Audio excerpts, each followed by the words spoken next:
உடம்பு வெயிட்டை குறைக்கணும்னு நினைக்கிறேன். ஆனா பசிய மட்டும் என்னால கண்ட்ரோல் பண்ணவே முடியல. அதுவும் ஆஃப்டர் த டெலிவரி எனக்கு இந்த பசியோட அளவு அதிகமாகிக்கிட்டே இருக்கு. நான் ஃபீட் பண்ணிட்டு இருக்கும்போது, குழந்தைக்கும் சத்துக்கள் தேவை அப்படின்னு சொல்லிட்டு நான் அடிக்கடி ஃபுட் எடுத்தது உண்மதான். ஆனா இப்போ எவ்ரி 1 ஹவர் ஒன்ஸ் இல்ல 2 ஹவர் ஒன்ஸ் வந்து நான் ஃபுட் எடுத்துக்கிட்டே இருக்கேன். அதுவும் காலையில நான் பிரேக்ஃபாஸ்ட் எடுத்துட்டு 11 மணிக்கு காஃபி குடிக்கலன்னா, அதுக்கப்புறமா என்னால எந்த வேலையுமே வந்து செய்ய முடியாது. ஸோ இந்த மாதிரி என்னோட பசிய கண்ட்ரோல் பண்ண முடியல.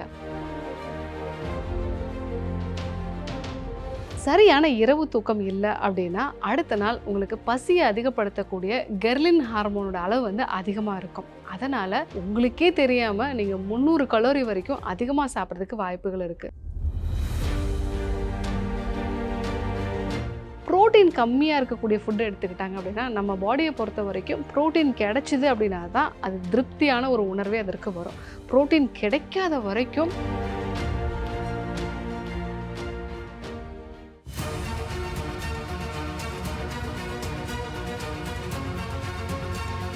டாக்டர் ஸ்ரீவர்மாஸ் அழகும் ஆரோக்கியமும். நேயர்கள் அனைவருக்கும் அன்பான வணக்கங்கள். நான் ஸ்ரீவர்மா மருத்துவமனையின் மகளிர் சிறப்பு மருத்துவர் ஜெயரூபா. இந்த நாள் இனிய நாளாக அமைய என்னுடைய மனமார்ந்த வாழ்த்துக்களும் பிரார்த்தனைகளும். சமீபத்தில் ஒரு பெண் கேட்டிருந்தாங்க, டாக்டர் எனக்கு உடம்பு வெயிட்டை குறைக்கணும்னு நினைக்கிறேன். ஆனால் பசியை மட்டும் என்னால் கண்ட்ரோல் பண்ணவே முடியல. அதுவும் ஆஃப்டர் த டெலிவரி எனக்கு இந்த பசியோட அளவு அதிகமாகிக்கிட்டே இருக்குது. நான் ஃபீட் பண்ணிகிட்டு இருக்கும்போது குழந்தைக்கும் சத்துக்கள் தேவை அப்படின்னு சொல்லிட்டு நான் அடிக்கடி ஃபுட்டு எடுத்தது உண்மைதான். ஆனால் இப்போது எவ்ரி 1 ஹவர் ஒன்ஸ் இல்லை 2 ஹவர் ஒன்ஸ் வந்து நான் ஃபுட்டு எடுத்துக்கிட்டே இருக்கேன். அதுவும் காலையில் நான் பிரேக்ஃபாஸ்ட் எடுத்துகிட்டு 11 மணிக்கு காஃபி குடிக்கலன்னா, அதுக்கப்புறமா என்னால் எந்த வேலையுமே வந்து செய்ய முடியாது. ஸோ இந்த மாதிரி என்னோடய பசியை கண்ட்ரோல் பண்ண முடியல. இதை எப்படி கண்ட்ரோல் பண்ணுறது? எதனால் அதிகமாக பசிக்குது அப்படிங்கிறத கேட்டிருந்தாங்க. ஸோ ஏன் அதிகமாக பசிக்குது? இதை எப்படி நம்ம வந்து கண்ட்ரோல் பண்ணுறது? உடல் எடையை எப்படி குறைக்கிறது? அதை பற்றி தான் நம்ம இன்றைக்கி பார்க்க இருக்கிறோம். நிறைய பேருக்கு இருக்கக்கூடிய பிரச்சனை, பசியை கண்ட்ரோல் பண்ண முடியாமல் அடிக்கடி நான் வந்து சாப்பிட்டுடுறேன். பசி வந்துச்சுன்னா எனக்கு உடம்பெல்லாம் நடுங்க ஆரம்பிச்சிருது, தலை வலிக்குது, என்னால் அடுத்த பக்கம் வேலையே வந்து செய்ய முடியல. இதுதான் நிறைய பேரோட கம்ப்ளைண்ட்டாக இருக்குது. எதனால் இந்த பசி அதிகமாகுது? ஸோ நம்ம அதிகமாக ஸ்ட்ரெஸ்ஃபுல்லாக இருக்கோம், இல்லை அதிக கார்போஹைட்ரேட் சார்ந்த உணவுப் பொருட்கள் எடுத்துக்கிறோம் அப்படின்னா, நம்ம பாடியில் இன்சுலின், கார்டிசால் இந்த 2 ஹார்மோனும் வந்து அளவில் அதிகமாகும். இதனால் நம்ம பாடியில் லெப்டின்கிற ஒரு ஹார்மோனோட அளவை வந்து மந்தப்படுத்துகிறோம். இந்த லெப்டினோட வேலை என்ன அப்படின்னா, உங்களுக்கு வயிறு நிறைஞ்சிருச்சு, இப்போதைக்கு நீங்கள் ஃபுட்டு எடுத்துக்க வேண்டாம் அப்படிங்கிறத சொல்கிறது தான் இந்த லெப்டின் ஹார்மோனோட வேலை. இந்த லெப்டின் ஹார்மோனை இன்சுலினும் கார்டிசாலும் மந்தப்படுத்திடும். ஏன்னா அந்த இன்சுலினுக்கும் கார்டிசாலுக்கும் அது என்ன வேலை அப்படின்னா, உடம்பை எப்போவுமே எனர்ஜெட்டிக்காக வந்து வச்சுருக்கணும், நிறைய வந்து உள்ள எனர்ஜி வரணுங்கிறதா அதனுடைய இதாக இருக்கும், வேலையாக இருக்கும். ஸோ அதனால தான் நிறைய பேர் ஸ்ட்ரெஸ்ஃபுல்லாக இருக்கும் பொழுதும், சுகர் வந்து கண்ட்ரோலாக இல்லாத போதும் அடிக்கடி பசி எடுத்துக்கிட்டே இருக்குன்னு சொல்லுவாங்க. 2வது, சரியான இரவு தூக்கம் இல்லை அப்படின்னா, அடுத்த நாள் உங்களுக்கு பசியை அதிகப்படுத்தக்கூடிய கெர்லின் ஹார்மோனோட அளவு வந்து அதிகமாக இருக்கும். அதனால் உங்களுக்கே தெரியாமல் நீங்கள் 300 கலோரி வரைக்கும் அதிகமாக சாப்பிட்றதுக்கு வாய்ப்புகள் இருக்குது. நிறைய பேர் சொல்லுவாங்க, டாக்டர் நைட் டியூட்டி போக ஆரம்பித்த பிறகு தான் எனக்கு வெயிட்டே இன்க்ரீஸ் ஆகிடுச்சு அப்படின்னு சொல்லுவாங்க. அதனால தான் நிறைய பேருக்கு அதிகமான அளவுக்கு கலோரி இருக்கக்கூடிய ஃபுட்டு வந்து எடுத்துக்கிறாங்க. 3வது விஷயம், காலையில் உணவு எடுத்துக்கும் பொழுது எழுந்த உடனே டீ, காஃபி குடிக்கிறது, இல்லைனா வந்து ஃப்ரூட் ஜூஸஸாக வந்து எடுத்துக்கிறது, இல்லை அடிக்கடி வந்து சோடா மாதிரியான பொருட்களை எடுத்துக்கும் பொழுது அது நம்ம பாடியில் இம்மீடியட்டாக சுகரை வந்து ஸ்பைக் பண்ணும். சுகர் வந்து ஸ்பைக் ஆன உடனே இன்சுலின் வந்து நமக்கு இந்த சுகர் ஸ்பைக்கை குறைக்கிறதுக்காக வரும். அடுத்ததாக ஒரு 2 மணி நேரத்துக்குள்ளேயே அது வந்து ஃபுல்லாகவே வந்து குறைஞ்சிரும். இது வந்து எனர்ஜி கிராஷ் அப்படின்னு நம்ம வந்து சொல்லுவோம். இந்த மாதிரி ரொம்ப குறைஞ்ச உடனே நம்மளால் எந்த வேலையுமே செய்ய முடியாது. நிறைய பேர் சொல்லுவாங்க இல்லைங்களா, பிரேக்ஃபாஸ்ட் சாப்பிட்டு 11 மணிக்கு காஃபியோ டீயோ குடிக்கலைன்னா என்னால் எந்த வேலையுமே செய்ய முடியாது, எனர்ஜி ரொம்ப டவுன் ஆகிடும் அப்படின்னு சொல்லுவாங்க இல்லைங்களா. அதுக்கான ரீசன், மார்னிங் பிரேக்ஃபாஸ்ட் அப்படிங்கிறது வந்து ஹை கார்போஹைட்ரேட் இருக்கக்கூடிய ஃபுட்டாக வந்து எடுத்துருந்துருப்பாங்க. அதனால தான் அவங்களுக்கு அடிக்கடி பசிக்குது. 4வதா, புரோட்டீன் கம்மியாக இருக்கக்கூடிய ஃபுட்டு எடுத்துக்கிட்டாங்க அப்படின்னா, நம்ம பாடியை பொறுத்த வரைக்கும் புரோட்டீன் கிடைச்சிது அப்படின்னா தான் அது திருப்தியான ஒரு உணர்வே அதற்கு வரும். புரோட்டீன் கிடைக்காத வரைக்கும் அடுத்தடுத்து உங்களுக்கு பசியை கொடுத்துக்கிட்டே இருக்கும். அடுத்த ஃபுட்டுலையாவது நீங்கள் கொஞ்சம் புரோட்டீன் எடுக்கிறீங்களா, அதே மாதிரி இந்த விட்டமின்ஸ், மினரல்ஸ்லாம் ப்ராப்பராக எடுக்கிறீங்களா அப்படிங்கிறதுக்காக உங்களுக்கு திருப்பி திருப்பி பசியை வந்து கொடுத்துக்கிட்டு இருக்கும். நீங்கள் மீண்டும் மீண்டும் கார்போஹைட்ரேட் மட்டும் எடுத்துக்கிறீங்க அப்படின்னா அடிக்கடி உங்களுக்கு பசி இருந்துக்கிட்டே இருக்கும். ஸோ இந்த விஷயங்கள் தான் பசி அதிகமாக வர்றதுக்கு முக்கியமான காரணமாக இருக்குது. இன்னும் சில பேர்லாம் வந்து பார்த்திங்கன்னா, எப்பெல்லாம் ஸ்ட்ரெஸ் ஆகுறாங்களோ, அந்த ஸ்ட்ரெஸ் வந்து அவங்களுக்கு வயித்துல தான் தெரியும். அதிகமா அமிலத்த சுரக்க வைக்கும். அதனால என்ன பண்ணுவாங்க, சாப்பிட்டா அவங்களுக்கு ஒரு கம்ஃபர்ட்டான ஒரு உணர்வு இருக்கும். அவங்க ஒரு சேஃபா இருக்கிற மாரியான ஒரு உணர்வு இருக்கும். இது ஒரு பழங்காலத்திலேயே நம்ம உடம்புல இருக்கக்கூடிய ஒரு இன்ஸ்டிங்க்ட். ஒரு நபருக்கு சாப்பாடு கரெக்ட்டா கிடைக்குது அப்படின்னா, அவரு திருப்தியா உணருவார். வேறு இடத்துல இருக்கக்கூடிய ஒரு கோபம், வருத்தம், இல்ல வேலையில இருக்கக்கூடிய ஒரு ஸ்ட்ரெஸ்ஸு, குடும்பத்தில இருக்கக்கூடிய ஸ்ட்ரெஸ்ஸ சாப்பிடுறதன் மூலமாக நாம நிவர்த்தி பண்ணிக்கிறோம். அது ஒரு டெம்பரவரியா நமக்கு பெட்டர்மென்ட் வந்து கிடைக்குது. அதனாலேயும் உங்களுக்கு அடிக்கடி பசி வந்து உண்டாகலாம். ஸோ இந்த காரணங்களால தான் பசிங்கிறது அடிக்கடி உண்டாகுது. இதை எப்படி நம்ம வந்து சரி செய்றது? நம்ம பாடியில இந்த லெப்டின்ங்கிற ரெசிஸ்டன்ஸை வந்து நம்ம குறைக்கணும். அதே போல் நல்ல இரவு தூக்கம் வந்து இருக்கணும். மார்னிங் ஃபுட்டில் பிரேக்ஃபாஸ்ட்டில் மெயினாக ப்ரோட்டீன் அதிகமாக இருக்கக்கூடிய ஃபுட்டு வந்து எடுத்துக்கணும். நீங்கள் சாப்பிட்றதுக்கு முன்னாடியே ஒரு அரை மணி நேரத்துக்கு முன்னாடியே நல்ல நார்ச்சத்து இருக்கக்கூடிய உணவுப் பொருட்களை எடுத்துக்கோங்க. ஸோ நீங்கள் காலையில் வாழைத்தண்டு ஜூஸ் எடுத்துக்கிட்டீங்க அப்படின்னா, நீங்கள் பிரேக்ஃபாஸ்ட் எடுக்கிறதோட அளவு வந்து கம்மியாகும். அடுத்தடுத்து நீங்கள் அந்த டேயில் மத்தியானமோ இல்லை ஈவினிங்கோ அதிகமான ஃபுட்டு எடுத்துக்கிறது வந்து கொஞ்சம் கம்மியாகும்.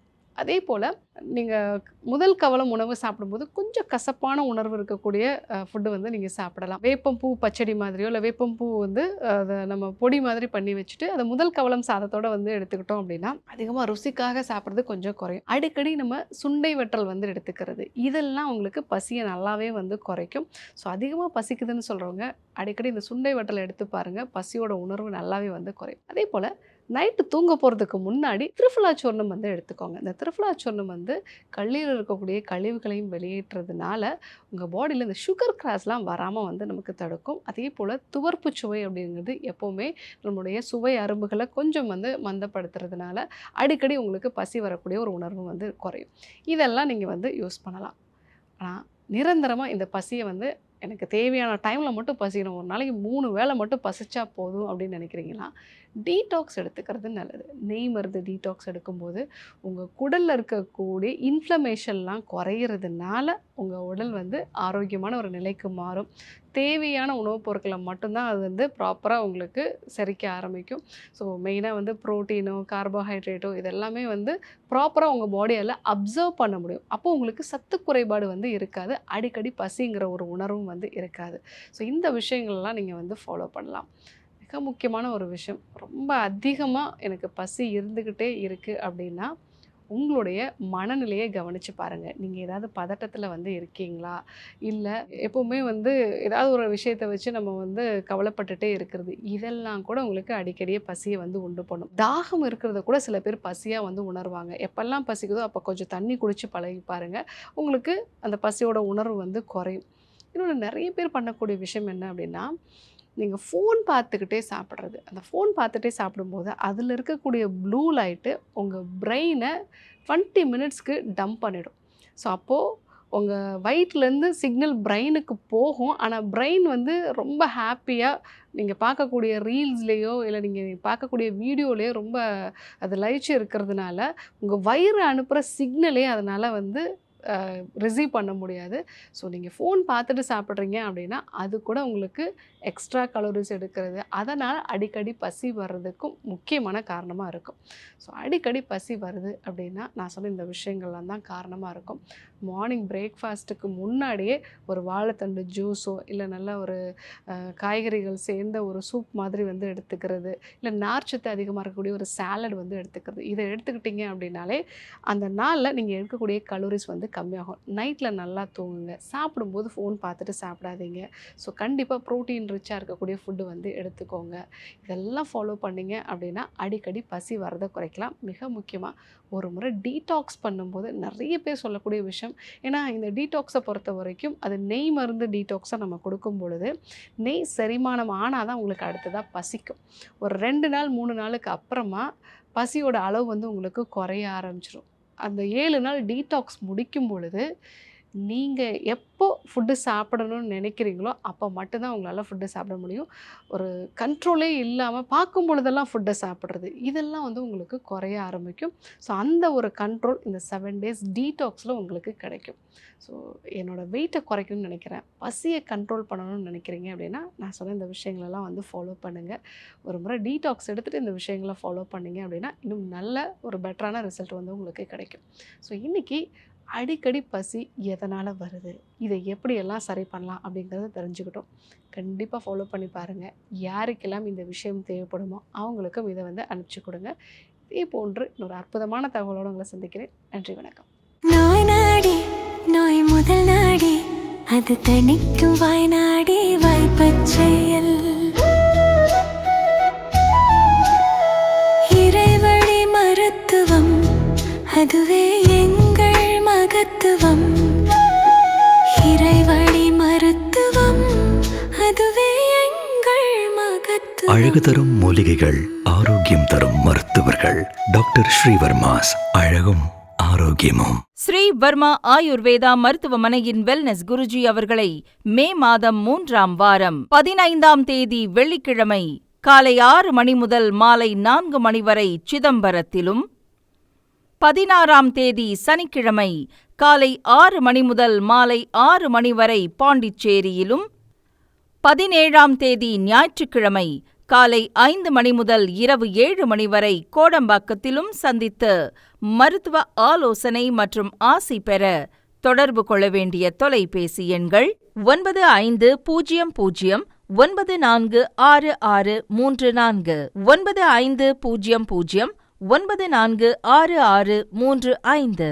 ஆச்சார்யா டாக்டர் ஸ்ரீ வர்மா அவர்களிடமும் வெல்னஸ் குருஜி அவர்களிடமும் நேரடியாக பயிற்சியும் ஆசியும் பெற்ற doctor Hemala Tiruvallur, doctor Aneesh Fathima Ambattur, doctor Surya Kodambakkam, doctor Jeyaroopa Manapakkam, doctor Radha Velachery, doctor Jayakanthan Pondicherry, doctor Pooja Tiruvannamalai, doctor Saraswathi Salem, doctor Suryabharathi Trichy, doctor Abirami Thanjavur, doctor Abina Mubisha Madurai, doctor Jebashin Nagercoil, doctor Malathi Coimbatore, doctor Sonali Hosur, doctor Guna Apsara Bangalore, doctor Navaneeth Hyderabad, doctor Siddhanath Mumbai. பட்டப்படிப்பு மற்றும் பட்ட மேற்படிப்பு முடித்த மருத்துவர்களை சந்தித்து சிகிச்சை பெறலாம். முதுகு வலியா, மூட்டு வலியா, கை கால் நீட்ட மடக்க இயலாமையா, அறுவை சிகிச்சை இல்லா குணம், ஆயுட்கால நிவாரணம். டாக்டர் ஸ்ரீவர்மா PCR, மகாராஜா தைலம் அனைத்து மருந்து கடைகளிலும் கிடைக்கும். அனைத்து நோய்களுக்குமான குணம், ஆரோக்கியம் தரும் மருத்துவர்கள். Doctor Srivarma's. Doctor Srivarma's Vajicare. His wellness for her happiness.